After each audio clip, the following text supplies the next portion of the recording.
Welcome back to the Mind and Money podcast. My name is Val Stratford. I'm a financial planner. And I am Sherry. I am a financial coach.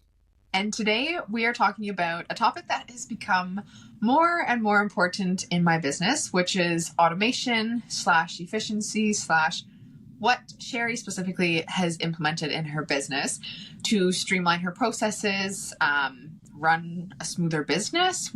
What else would you say that the things that you've implemented have done in your business, Sherry? Well, as an ADHD entrepreneur, it just allows me to do things when I have the capacity and not have to do them when I don't have the capacity. So I don't have pressure on myself to have to remember to do things daily because I've got things set up with the tech that help me focus on doing things when I have the ability to. Tech is huge. I think, that is what we're going to talk about today, is all of the different tech that we use to sync and to connect things. Similar to our one episode where we talked about, it'd be awesome if there was a booking system that synced with your cycle. That'd be lovely. We haven't made that yet, but it's okay. We'll get there. So when it comes to your business, what's the most helpful software or app that you use in your business? It's probably two, and these are centered around social media. And I personally feel so much pressure to be on all of the platforms, everywhere.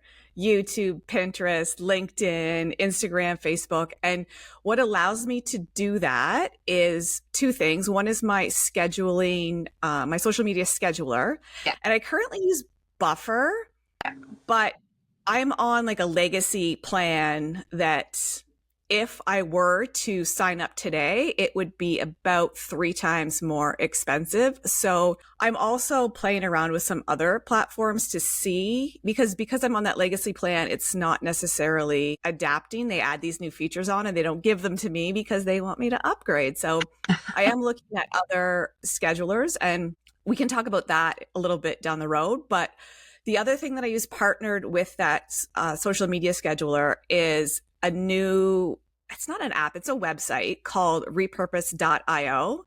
And they're new, but I have been playing around with it and I love it. And I know that it is best to tailor your content to the specific social media platform. But for me, I prioritize getting content out on all the platforms. I don't have the capacity to specialize and create one video for Instagram and one video for TikTok. So it's that done is better than perfect. What Repurpose.io allows me to do is when a video posts on Instagram, it will then automatically publish. And there's a bit of a delay, obviously. It'll automatically publish to TikTok and to Pinterest and to YouTube. So it's one video creation gets to all of the platforms. Because it's new, there's been some hiccups too. I've had a few things that haven't worked out and I'm still learning along the way too, but it really helps to get things out, especially when I'm looking after my own business, but also trying to promote content for this podcast too. It's really helpful to be able to put it one place and it just sprinkles out to all of the other social media platforms to be able to expand our reach and allow me to help more people, connect with more people in my business, but also on the podcast end too. Just love automation, and it's something that I enjoy learning about. I know some people feel overwhelmed by it, but Repurpose.io is really pretty easy. You connect to the different platforms you want to use, and then you just create workflows. So workflow is if a post goes out on TikTok, post it on Pinterest. And then the same thing, if it goes out on TikTok, post it on YouTube or wherever you want it to go. I think that is the biggest piece, is taking the time up front, connecting the platforms, creating the accounts, and setting things up, right? Building the structure. And then from there, it's building the picture frame, and you can always switch that picture out, but it's the frame. That's what is the most important piece. And it's the time, right? It's time on our business, not in our business. So to pull back and spend that time to do those things seems like a lot, but it saves us so much down the road. So those are your main social media pieces. A social media scheduler is fantastic. And yeah, we could probably go into a whole episode on the different schedulers and what we want them to do and what they do for us. When it comes to client bookings, what different technologies do you use for that experience? So the client scheduling software that I use is called Acuity, and I love it. It allows so much flexibility as far as my calendar and setting up my boundaries. And that's the biggest thing as an entrepreneur, especially with ADHD, is to use that scheduler. It saves so much time for me and for my clients, but it also helps me easily create and stick to boundaries, because if somebody wants to schedule, I'm sending them the link to the appropriate appointment to book. I'm able to use that on my website and social media, and especially for new clients booking a free consultation call, which I offer to everybody, that link is able to go out there and I can customize when I want to have different appointment times. So I can say I only want to have this type of call this time and this time. Yes. And I can also create buffers around it. So I tend to get a little chatty on calls with new clients, and we do schedule half an hour, and I do try and respect that because I know everybody's time is important, but it allows me to schedule a buffer before or after, or before and after each appointment type, so that I'm not going back to back to back, because that drains me too much. I need 15 minutes at least of reset time between appointments to be able to, grab a bathroom break, not be rushed when I'm ending that client appointment, get a drink, do whatever I need to do. But it also has really great automation when it comes to emails. When a client books a first appointment with me, it comes attached, the email, the confirmation booking email has the contract they need to fill out, the file that they need to fill out. Yep. Pause. Contract is created through. That's something I didn't have on my list of automations. My contracts are all through JotForm. And all of these things come with a cost generally, but JotForm, you're able to use it for up to 5 different types of forms or contracts on the free account. So it's great. I'm able to have, really what I have is a contract for new clients and a contract for ongoing clients, because I don't need a whole lot of different contracts. So it allows that link to go out. It allows the link for the prep work file that they need to fill out, and just some other information. And when somebody books a free call with me, it also sends it out a customized email that includes links to my social if they want to connect with me, if they haven't already. So there's just complete customization as far as initial booking emails that go out, but also follow-up emails. So you can set it up reminders so that people are getting reminders. There's also different versions of Acuity where you can do text reminders. I don't do that, but I'm considering doing it because I know texts tend to be easier reminders than emails a lot of times. There's full customization. There's actually emails that can go out after an appointment too. So it's just really amazing to be able to send a link, somebody books, and it also puts those times when a client books into my calendar so that it automatically is there.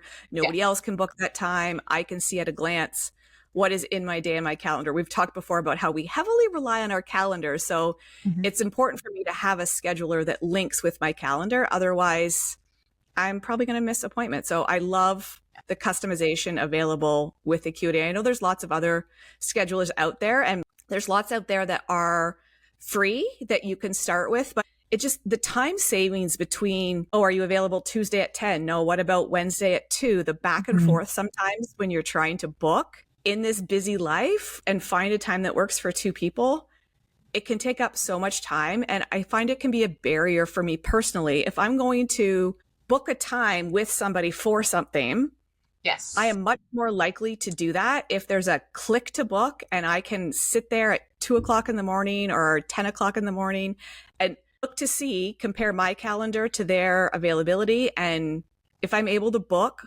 automatically on my own without getting another human involved, I'm much more inclined to book. It's so helpful. Mind you, I'm also the person that, because my availability has a boundary, but if someone says, oh, we can only meet at 7:30 once the kids are in bed, then we do the dance, right? But I do love the link. So the Acuity email that goes out, that's all through Acuity. You're not doing that through a mailing list. Nope, I do have a mailing list, but I'm not doing it through. And also when they book, it allows me to have them decide if they want to opt in for my mailing list, which has another bit of a workaround because it only can sync with, it doesn't sync with the email software that I use, but I have a workaround so that it automatically still goes into my email list that I use. Okay, so explain that. So I use MailerLite. I love it. I've got all my things set up through there. It was easier. Let you do, like, it's your newsletter mail. Yeah, so so like when somebody signs up for my free budget template, or if they signed up for the entrepreneur file that we talked about in our last couple podcasts, that all happens through there, as well as a semi-regular newsletter. I try and do it weekly, but I also try not to be spammy. So I use MailerLite, and I haven't checked in a bit, but last time I checked, Acuity didn't sync with MailerLite, but it synced with MailChimp. So I actually, if somebody signs up for a free consultation that I opt in to my newsletter, they're actually getting on my MailChimp mailing list, which it's not really a thing. But then I have using a program called Zapier, which can do all of the things, then adds them to my MailerLite list. So they actually get on my email list. It's just a bit of a workaround. And is Zapier? Okay, yeah. It can do all of the things. And they recently expanded what's available on the free account. So you can do lots of things for free. And they're actually using Zapier, Zapier, Zapier.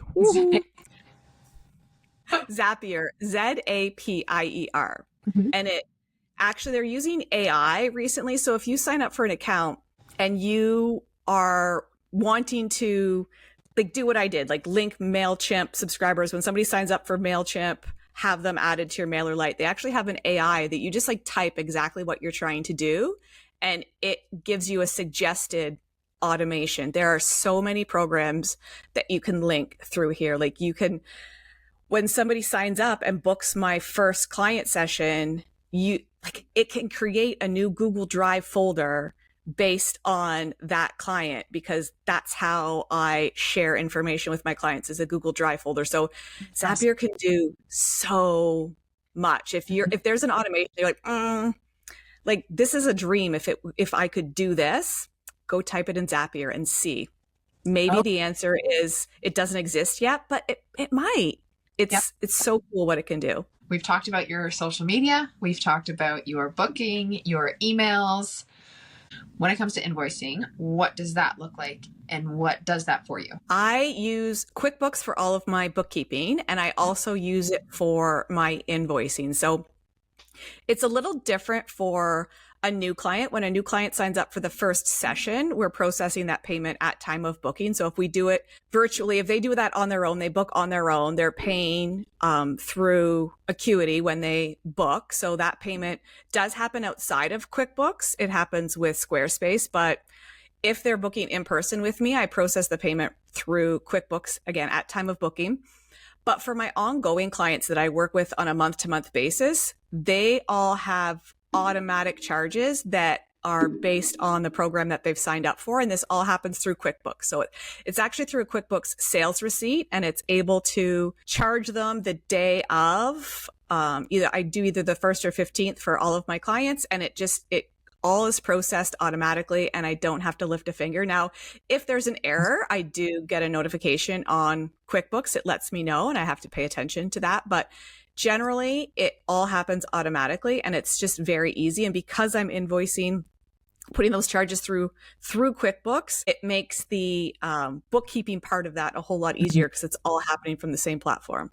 So at this point, if we had a meeting and I would be invoiced right after it, if I'm a reoccurring person, I guess I'm coming at it from the place of, if we have a one-off meeting, which isn't necessarily your style, there's nothing that would trigger, oh my gosh, okay.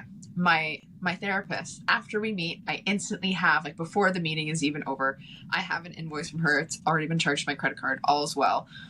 So that's got to be something automatic that syncs with the Jane app. But you don't use anything like that currently, because they're also different, potentially. Yeah, so I don't do one-off client meetings. I do have one in my Acuity that can be booked, but I don't remember the last time I used it. And if somebody were to do that, it would be paid at time of booking. So if we're set up and we're we've got an ongoing coaching relationship and you're going to meet with me once a month, it doesn't matter when in that month we meet. Right. It's based on your contract. Yeah. Based on your contract, you're going to be automatically charged either the 1st or the 15th. And maybe we meet on the 2nd or the 22nd. It doesn't really matter. It's just a month to month payment and a month to month like meeting. So the timing of the meeting and the payment don't really jive with one another.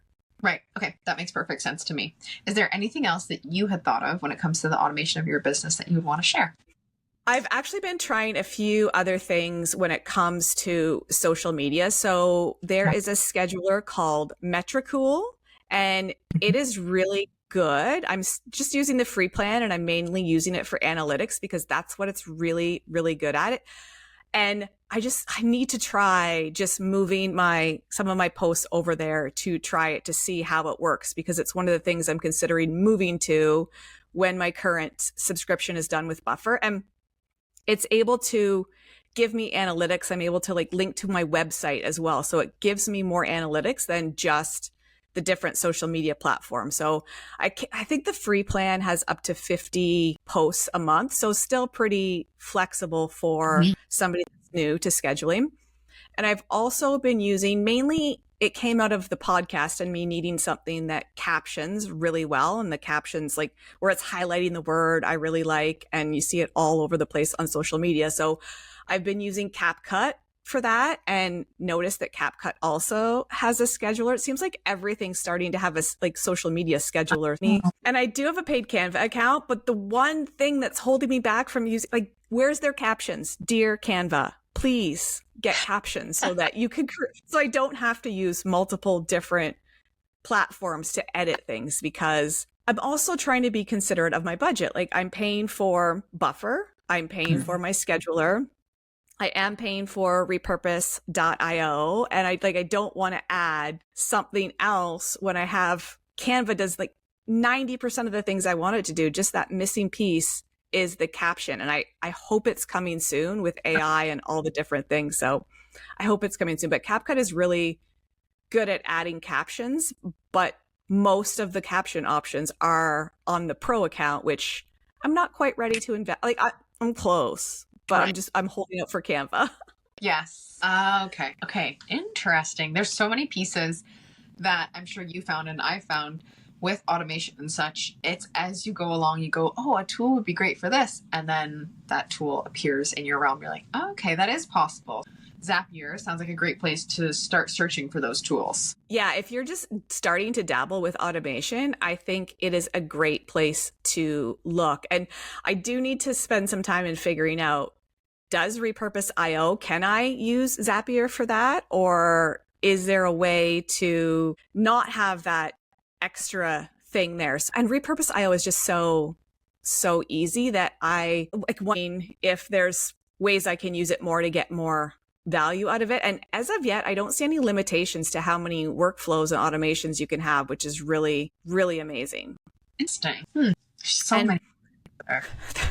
There's so many things. And the problem is that because there's so many things, we can feel overwhelmed. Like if you type in to Google right now to say, like, what's the best social media scheduler? First, you're going to get a billion sponsored ads, but then you're going to get different articles written by different gurus and marketing experts, and they're all going to have a different answer because it depends on what you need and what, like, how tech savvy you are and how challenging the program is to navigate. I would imagine, like, if you compiled everything you really wanted and put it into ChatGPT, then it would give you some good answers too. Potentially sponsored ones. Who knows? Why have I never asked ChatGPT that? I use it for so many other things, and it's just, I don't think of it all of the time. This. Best social media scheduler to do this, this, and this. And I really love the analytics part of social media. And I know I shouldn't pay as much attention as I do, but I do get the dopamine hits from seeing, like, yeah, this video did really well and this video didn't do so well, and feedback too. Asking myself why. Yep. From the podcast perspective, there are two things that we use. The easiest one, we're recording right now on Riverside, and it helps me to do all of the editing. And I really love how easy the editing process is, because you're able to go in and you see the script basically of what you said, and you can go in and delete words, and then it removes it from the video as well. Now, because I'm a little bit of a fast talker, it doesn't always get the word I want. They are constantly improving and making things so much better. And they've recently added where it takes out filler words. So if we say here, I'm probably going to have to go in and make sure that it actually says that it doesn't edit it out. But it's so helpful from an editing, but also a recording perspective. I'm at the cottage right now and our upload speed is crap, but we're not having any issues with recording, and the video and sound will be seamless because it actually uploads to the individual person's computer and then all filters into Riverside. So it's really flexible. And if we were trying to do this over Zoom right now, not only would the editing be a pain in the ass, but also that we'd probably be cutting out here and there, and it would be a crap video and maybe even have issues with the sound too. So I really love Riverside. And then download it to get on the podcast apps through Spotify for podcasters, and that links to Apple Podcasts as well. So there's